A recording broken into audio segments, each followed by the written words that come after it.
Magsisimula ang pelikula sa isang sikat na manunulat na si Lee Ju-kyu. Siya ay nakaupo sa tabi ng mesa habang nagbubukas ng mga liham na pumupuri para sa mga aklat na kanyang isinulat. Bagamat may edad, siya ay nag-iisa lamang sa kanyang buhay at ang natatangi niyang nakakatulong ay ang kanyang tapat na assistant na si So Ji-woo. Kinabukasan, si So Ji-woo ay nasa isang presscon dahil ang kanilang aklat na ginawa ay naging bestseller sa mga panahon na yun. Pagkatapos ng kaganapan, binaybay na nila ang daan pauwi sa bahay ni Lee. Doon nagulat sila nang makakita sila ng natutulog na hindi pamilyar na tao sa upuan. Ngunit napansin ni Lee na ito ay isang babae. Agad nagising ang batang babae habang tinanong naman siya ni Ji-woo kung sino siya at paano siya nakapunta dito. Banggit ng batang babae na siya si Han Yun-gyu. Paliwanag niya may hagdan sa tabi ng bakod at gusto niya lamang maupo sa ganitong klaseng upuan. Pagkatapos nun ay agad naman siyang umalis. Nilapitan ni Ji-woo si Lee at binanggit dito na ang babae kanina ay isang estudyante at kailangan nito ng isang part-time job. Naisip niya na pwede itong pumalit sa kanya sa mga darating na araw. Sandaling pinag-isipan ni Lee ang sinabi ni Ji-woo at sa wakas binanggit niya na mag-umpisa na ang batang babae sa trabaho sa darating na Sabado bilang tagapaglinis dito sa bahay. Sa pagsisimula ng trabaho ng babae, habang siya ay naglilinis ng sahig ay pinagmamasdan siyang mabuti ni Lee.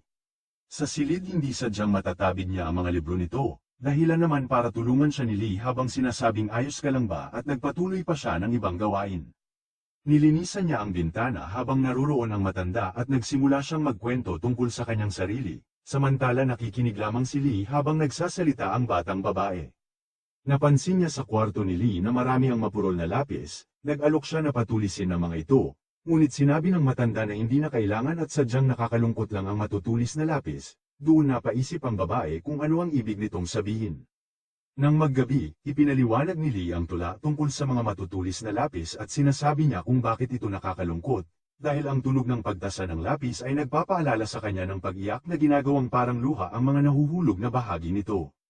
Ang babae ay interesadong nakikinig habang sinasabi ni Lee sa kanya, na sa tuwing hihilingin niyang tasahan ang kanyang mga lapis ay parang hinihiling niya na punasan ang kanyang mga luha. Sa kabilang banda, tahimik lamang siyang nakatitig habang sinisimulan niyang maunawaan ang ibig sabihin ng matanda.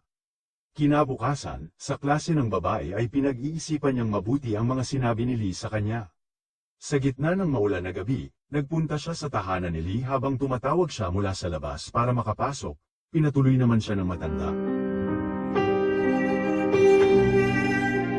At doon sa loob ng kusina, nagtanong ang babae kung pwede siyang magpalipas ng gabi dahil hindi siya makakauwi.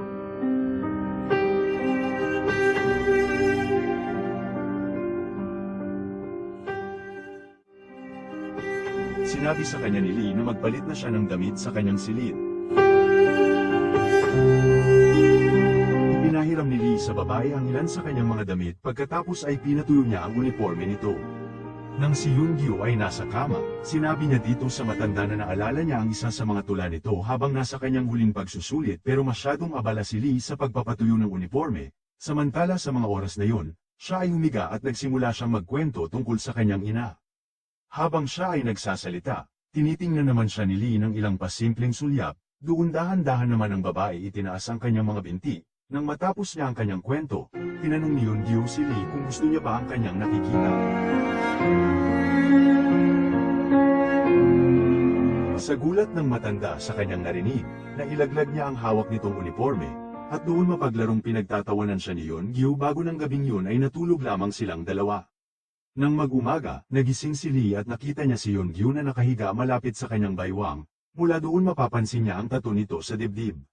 Nataranta si Lee nang marinig niya ang pagbukas ng gate kaya dali-dali siyang bumangon. Binuksan ni So ang front door bago siya pumasok. Habang siya ay naglalakad sa loob ng bahay ay mapapansin niya ang uniforme ni Yoon-gyu na nakasabit habang magugulat siya nang makita niya pa ang babae na lumabas ng kwarto. Nang araw na yon, naghahanda si Yoon-gyu ng almusal para sa kanilang lahat. Nag-alok siya kay So ng pickle. Ngunit sinabi niya sa babae na hindi gusto ni Lee ang tinapay sa almusal. Ngunit hindi niya ito pinapansin, at nagpatuloy lang sa paggawa ng sandwich.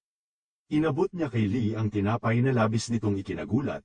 Kinuha ito ni Lee at pinuri ang babae sa kanyang ginawa, habang mapanuksong tumingin si Yoon-gyu kay So bago siya lumabas ng kwarto.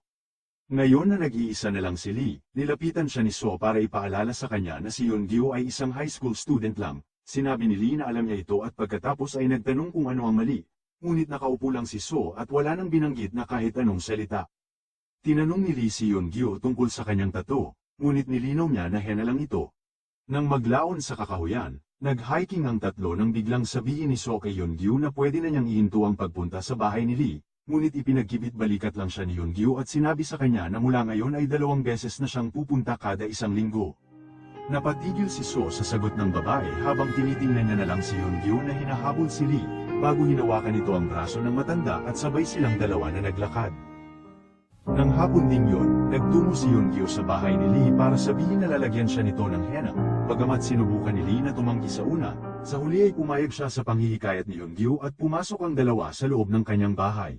Napapabugtong hininga na lang si Lee sa kandungan ng babae, habang sinisimulan sa kanya na ilagay ang henna at sa pagtama ng kanilang mga mata, sa mga sandaling yun ay tila ba may kakaibang kiliting naramdaman ang matandang lalaki. Biglang pumasok sa kanyang imahinasyon ang mga kakaibang ginagawa nila ni Yeongyu at bago pa siya makabalik sa kamalayan, siya ay tumayo. Tinitigan ni Lee ang kanyang mukha mula sa bintana at natulala nang makita ang isang mas batang bersyon ng kanyang sarili. Kasunod noon ay nakangiting hinahabol niya si Yeongyu at pagkatapos, silang dalawa ay bumalik sa bahay at doon ay nangyari na nga ang mga pinagbabawal na palabas. Ngunit sa kasamaang palad, ang kanyang imahinasyon ay matatapos nang gisingin siya ng babae sa kanyang pantasya para excited na ipakita ang bago niyang tattoo. Samantala si So ay patuloy na nagsisikap na magsulat ng isang tula. Ngunit hindi siya makakapag-focus ng maayos kaya sa huli ay buburahin niya ito. Pagkatapos ay tinawagan niya si Yeongyu para hilingin dito na bilhan siya nito ng gamot. Ngunit pagdating ng babae, ay nagsimula siyang sumigaw sa galit at sinabi na kung ano ba ang ginagawa niya kay Lee habang iginigiit nito na si Lee ay isang marangal na tao. Doon, isang pagtatalo nga ang naganap sa dalawa, dahil halatang ayaw ni So na lumalapit si Yeongyu sa matanda, habang nalilitong tinanong siya ng babae kung ano ang kanyang ginawang mali. Binanggit ni Yeongyu na nakalimutan niyang si So ay isang estudyante ni Lee noon, habang ikinagulat naman ito ng lalaki. Sinabi daw sa kanya ni Lee ang lahat tungkol sa kung paano niya nakilala si So, 10 taon na ang nakararaan. Habang hindi pa rin makapaniwalang nakikinig si So sa babae ay bigla na lang pumasok sa kanyang alaala, nung araw na nakilala niya si Lee sa kanyang klase. Dagdag niya na sinabi din sa kanya ni Lee ang tungkol sa mga panahong napunta si Lee sa bilangguan, nang tanungin ni So kung may binanggit ba itong tungkol sa kanya. Sinabi ni Yeongyu na hindi niya alam, bago siya nagpaalam na kung maaari niyang hiramin ang The Heart, na siyang aklat na isinulat ni So. Kinabukasan, naruroon silang dalawa sa silid ni Lee kung saan ito nagsusulat. Tinanong ni So si Yeongyu kung nabasa na ba niya ang The Heart, habang pinagmamasdan siya nito na nag-aayos ng mga libro. Wika ng babae na hindi pa dahil masyado pa siyang busy, doon sinabi ni So na hindi niya na ito dapat pang basahin. Habang inililipat niya ang lamesa, mabilis siyang pinigilan ni So, dahil ang mesang yun ay naruroon na sa matagal na panahon. Ngunit naging mapilit ang babae sa kanyang gusto, kaya naman ang dalawa ay nagkaroon na naman ng pagtatalo hanggang sa hindi sadyang natumba nila ang mesa.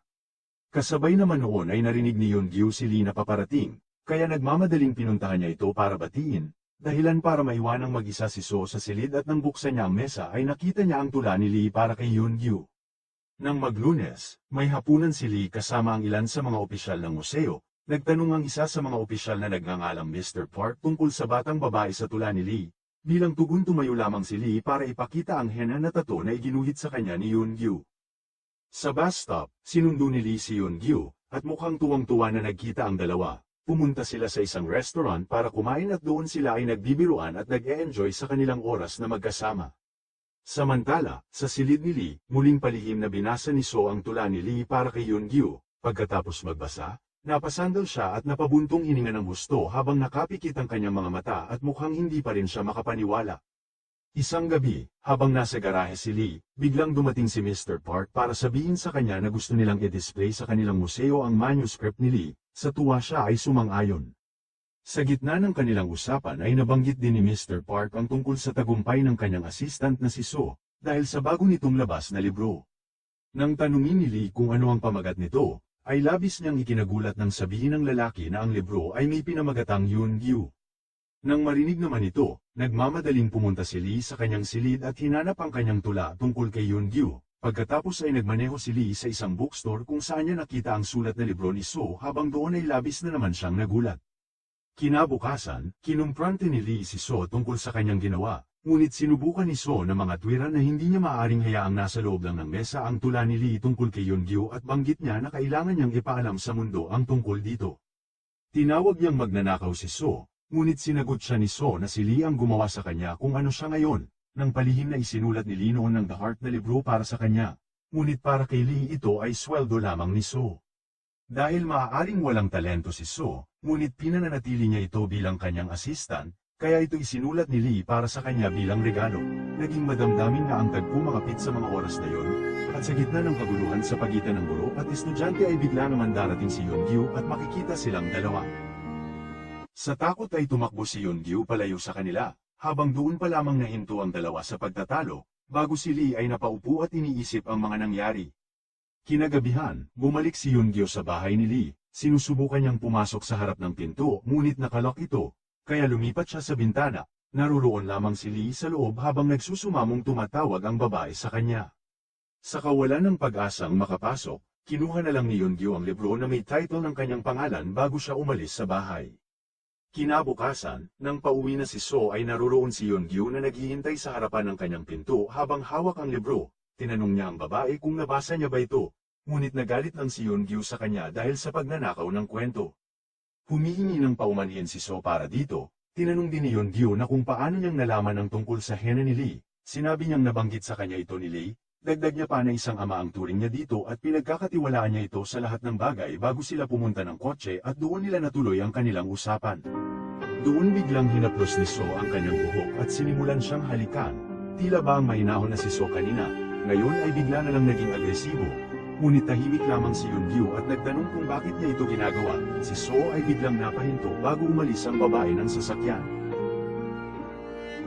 Nakipagpulong si So sa isang opisyal ng museo sa isang hapunan, habang hinihintay nila ang anunsyo ng taunang nagwagi ng parangal sa panitikan. Doon sinagot ng opisyal ng museo ang kanyang telepono at ipinaalam kay So na nanalo siya ng award para sa kanyang kwento tungkol kay Yeongju, habang si So sa nalaman, ay bigla na lang napangiti sa kanyang kinauupuan. Sa araw ng awarding ceremony, habang siya ay naghihintay ng anunsyo ay ipinaalam sa kanya ng opisyal ng museo na nandoon si Lee para manood. Nagulat si So nang makitang pumasok si Lee sa awarding bago umupo sa kanyang upuan. Pagkatapos matanggap ni So ang parangal, tinawag ng host si Lee sa entablado para sa isang talumpati tungkol sa parangal ni So.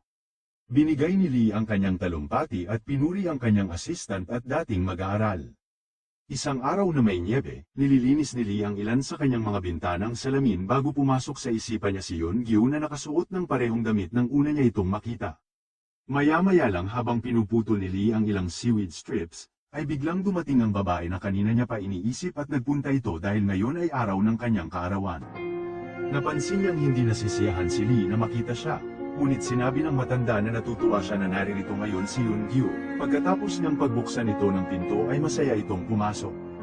Nagluluto si Lee ng barbecue sa labas at inihahanda ni Yeongju ang kanyang cake nang dumating si So. Binati niya si Lee at binigyan siya ng regalo at bago siya umalis, ipinaalam ni So kay Yeongju na si Lee ay diabetic pagkatapos ay nagsimula siyang maglakad palayo. Pinigilan siya ni Lee at inanyayahan siyang manatili para uminom, na tinanggap naman ni So habang sa loob. Awkward na nakaupo ang dalawa habang naghahanda ng pagkain si Yeongju. Habang patuloy silang nag-uusap, nagsimulang mag-isip si So kung gaano kaiba ang buhay niya ngayong isa na siyang pambansang manunulat. Kinamumuhian siya noon ng mga kritiko, pero ngayon, lahat sila ay nagmamahal sa kanya dahil lang sa nanalo siya ng award. Pagkatapos ay ipinahayag niya na hindi na siya ngayon maskara ni Lee dahil isa na siya ngayong matagumpay na tao. Dito ay malinaw na lasing na si So mga pit, at nakangising nagpasalamat pa siya kay Lee. Pero mukhang hindi natutuwa ito kaya agad na siyang tumayo para magpaalam. Hinatid ni Yeongju si Lee sa kanyang silid at muli siyang binati ng isa pang beses. Gayunpaman, pinigilan siya ni Lee at bigla siyang niyakap ng mahigpit. Umupo si Lee sa kanyang kama at doon ay hinalikan siya ni Yeongju sa noo bago siya umalis. Nagtungo si Yeongju sa loob ng kwarto kung saan nagsusulat si Lee. Sa kalagitnaan ng gabi, nagising si Lee at naglakad ito pababa. Doon makikita niya ang pares ng sapatos ni Yeongju, kaya nagpunta din siya doon sa loob ng silid kung saan narinig niya sina Yeongju at So na nagtatawanan sa isa't isa. Pagkatapos ay humanap siya ng tamang lugar para lubos niya silang makita. Lumabas siya ng bahay at kumuha ng hagdan upang pagmasdan ang dalawa mula sa bintana. Doon maliwanag pa sa tinta ng pusit kahit madilim sa mga oras na yon ang pinaggagawa ng dalawa at kitang-kita ito ng dalawang mata ni Lee, dahilan upang magpunta na lang siya ng sasakyan at saglit na nalungkot sa nasaksihan habang muli niyang nakita ang babae na paalis na sa kanyang bahay. Kinabukasan, nagmamadaling pumunta si So sa kanyang sasakyan pero nalaman niyang na-flat ang isa sa kanyang mga gulong, kaya doon nagpasya siyang hiramin muna ang sasakyan ni Lee, at mula sa loob ay nagising naman si Lee nang marinig ang makina ng kanyang kotse. Sa kalsada nagmamaneho si So nang bigla siyang nawala ng kontrol sa manibela, sa kabutihang palad ay hindi siya gaanong nadisgrasya, kaya nagtungo na lang siya sa mekaniko para ipaayos ito.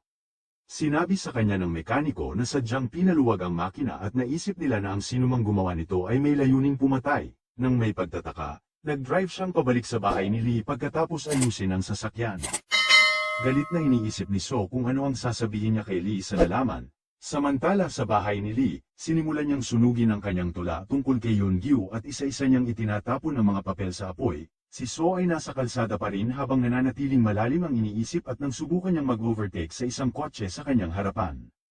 Inis na binilisan ni So ang pagpapatakbo ngunit sa hindi inaasahan ay may isang kotseng pasalubong sa kanya at doon nangyari ang aksidente, dahil sa lakas ng impact ng banggaan, nalaglag ang kotse sa tulay habang ipapakitang duguan si So sa loob nito. Sa kabilang banda, si Yoon-gyu ay nasa paaralan nang tingnan niya ang mensahe ng kanyang telepono, at sa mga sandaling yun ay takot ang kanyang naramdaman. Ito ay dahil sa mensahe ni Lee na sinasabing pinatay niya si So. Lumiban siya ng klase at sumakay ng bus papunta sa bahay ni Lee. Sa kanyang pagpunta roon ay nakita niya ang isang kotse ng pulis at isang crane na hinihila ang isang pamilyar na sasakyan. Kinabukasan sa isang library, muling binasa ni Yoon-gyu ang award-winning na kwento ni So. Doon siya ay napaiyak bago siya bumalik sa tahanan ni Lee. Nang siya ay dumating, nakakita siya ng alak sa mesa pagkatapos ay nagtungo na siya sa kwarto ni Lee. Doon nakita niya ito sa kama na amoy alak. Si Yoon-gyu ay nagsimulang kausapin si Lee habang nauutal muna bago humiga sa tabi nito. Ikinwento niya kung paano niya naiintindihan ang isinulat ni Lee na ninakaw na sulat ni So at kung paano siya nagpapasalamat na pinaganda siya nito sa kwento. Nakahiga lang si Lee na nakapikit, habang nagpapatuloy si Yoon-gyu na sinasabi sa kanya na siya ay isang tanga dahil hindi niya alam kung gaano siya kamahal ni Lee. Tumayo si Yoon-gyu at nag-iwan ng bulaklak para kay Lee. Siya ay nagpaalam sa huling pagkakataon, at sa pagtatapos ng pelikula ay isinara ni Yoon-gyu ang pintuan habang naglalakad siyang umiiyak.